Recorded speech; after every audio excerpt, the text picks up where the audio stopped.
والتغيير العراقية في تسجيل مصور عملية تفجير عبوة ناسفة في كاسحة ألغام أمريكية شمال بغداد، هذا ولم يتسنى التحقق من التسجيل من مصدر مستقل.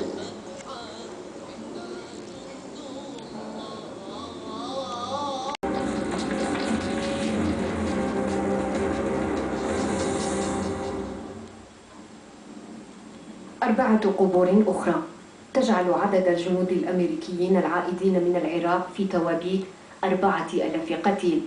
إنه ثمن حرب في ذكرها الخامسة،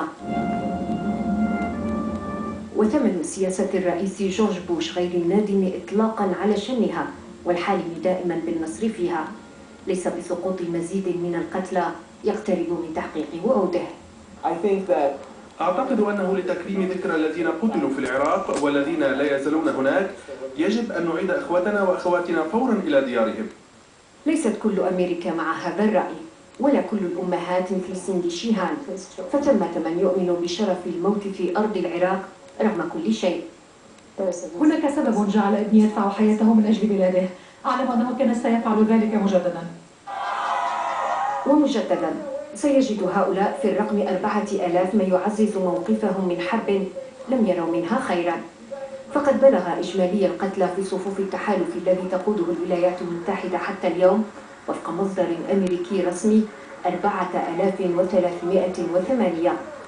ماذا تعني هذه؟ على عجل، ويقارب رقم القتلى في صفوف الجيش الأمريكي 4000. الله أكبر الله أكبر الله أكبر الله أكبر.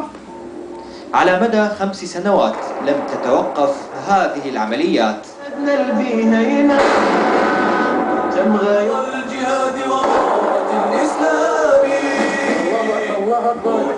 ومع قتل الجنود الذي ينزل على وسائل الإعلام في أمريكا صواعق تلهب الشارع الأمريكي، فإن المرشحين إلى السباق الانتخابي لا ينفكون يذكرون جنودهم القتلى وسيل الخسائر في الاقتصاد والسياسة والسمعة.